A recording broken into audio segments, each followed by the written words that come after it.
अस्सलाम वालेकुम दोस्तों, इस वीडियो क्लिप में हम बात कर रहे हैं चावल की फसल में पौधों से ज़्यादा टिलर्स पैदा करने के लिए। इस वीडियो में मैं 2 से 3 मिनट की बात करता हूं। अगर आप चावल के काश्तकार हैं तो बराह करम मेरी इस वीडियो को ज़रा पूरा देखिएगा। आप लोगों को पता चल जाएगा कि वाकई हमें इस चीज़ को चावल की फसल में किस स्टेज के ऊपर इस्तेमाल करना चाहिए। तो इससे पहले अगर आप मेरे चैनल के ऊपर न्यू आए हैं तो बराह करम मेरे चैनल को सब्सक्राइब कीजिएगा, और ताकि एग्रीकल्चर के हवाले से आने वाली मेरी हर न्यू वीडियो आप तक वक्त पर पहुंच सके। देखिए दोस्तों, बात कर रहे हैं चावल की फसल में टिलर्स की तादाद को बढ़ाने के लिए कि किस तरह इसके टिलर्स हम ज़्यादा से ज़्यादा बढ़ा सकते हैं। और सबसे जो बेहतरीन इसका हल है वो डीएपी के एक मौसर तरीके इस्तेमाल है। हम लोग क्या करते हैं कि डीएपी को चावल की फसल में 15 दिन के बाद इसका छटा करते हैं। मैं आप लोगों को यहाँ पे एक मिसाल देता हूँ कि आप गंदम काश्त कर रहे होते हैं। गंदम की काश्त के दौरान आप लोग डीएपी को ज़मीन के अंदर, ज़मीन की तैयारी के दौरान उसको छटा कर देते हैं, लेकिन उसके बाद छटा करते हैं आप लोग गंदम की सीड का। अब सीड को फौरी फास्फोरस की ज़रूरत ही नहीं पड़ती, उससे पहले पौधा निकलता है। उसको पहले ज़रूरत होती है नमी और ऑक्सीजन की, और उससे पौधा निकलता है, पौधे से जड़ें निकलती हैं, पत्ते निकलते हैं, शाखें बनती हैं। यानी कि 10 से 15 दिन के बाद उसको फास्फोरस की ज़रूरत पड़ती है। वहाँ पे हम लोगों ने छटा किया था सीड का, और वहाँ पे पौधे को ज़रूरत पड़ती है फास्फोरस की 15 दिन के बाद। अब आप लोग ट्रांसफ़र कर रहे हैं नर्सरी को, यानी कि पौधा शिफ्ट कर रहे हैं। यहाँ पे फौरन पौधे को जब आप शिफ्ट करते हैं उसको खुराक की ज़रूरत होती है। तो हम लोग क्या करते हैं, डीएपी को 15 दिन के बाद छटा कर दिया। अब ये कहाँ का असूल है भाई? तो चावल की फसल में अगर आप एक पौधे से ज़्यादा टिलर्स बढ़ाना चाहते हैं तो दोस्तों डीएपी को एक अच्छे तरीके से आप लोगों को इस्तेमाल करना होगा।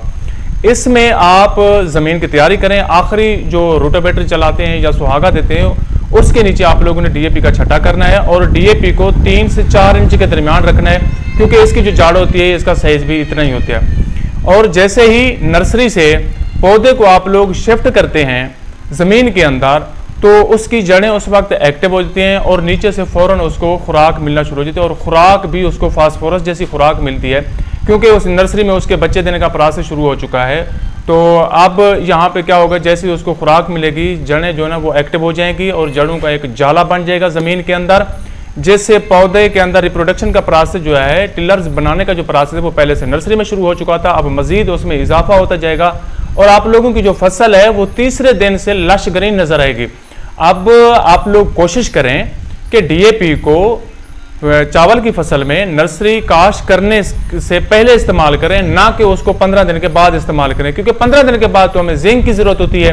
काफ़ी सारे हमारे काश्तकार दोस्त क्या करते हैं कि डीएपी को 15 दिन के बाद जिंक के साथ ही इस्तेमाल कर देते हैं। हालांकि जिंक के साथ हम लोग डीएपी इस्तेमाल ही नहीं कर सकते, क्योंकि केमिकल रिएक्शन हो जाता है और इसके अंदर आपस में कंपाउंडिंग हो जाती है, और मजीद पौधे की जो ग्रोथ होती है उसके ऊपर इफेक्ट पड़ता है, पौधे की ग्रोथ रुक जाती है। तो इसलिए आप, क्योंकि चावल की जो एक टिलरिंग का अहम तरीन स्टेज होता है ना, इसके पहले 25 से 30 दिन होते हैं। अब इन 25 से 30 दिन में सबसे बेहतरीन जो दिन होते हैं वो पहले 15 दिन होते हैं। अब इसको क्या करना है, हम लोगों ने इन्हीं 15 दिन के अंदर ज़्यादा से ज़्यादा इसके टिलर्स बढ़ाने की कोशिश करनी है। अब इनकी जो मेन हल है वो क्या है, हमारा डीएपी का सही इस्तेमाल है। जैसे ही इसको आप लोग इसके जिनके नर्सरी काश्त करने के, नर्सरी को शिफ्ट करने के शुरू में इसको इस्तेमाल करेंगे, ज़मीन की तैयारी के दौरान डीएपी को इस्तेमाल करेंगे, तो आप लोगों के पौधे फ़ौरन एक्टिव हो जाएंगे, जड़ों का नया जाला बनेगा, और पौधे जो है ना वो नए टिलर बनाना शुरू करेंगे। तो इसके बाद जो स्टेप बाई स्टेज आते हैं चावल से की ज़्यादा पैदावार हासिल करने के लिए, वो नेक्स्ट जो ना वीडियोज़ हम लोग अपलोड करते रहेंगे। उम्मीद है आप लोगों को मेरी ये वीडियो पसंद आई होगी। अगर आप लोगों को मेरी ये वीडियो पसंद आई है तो बराह करम मेरे चैनल को सब्सक्राइब कीजिएगा।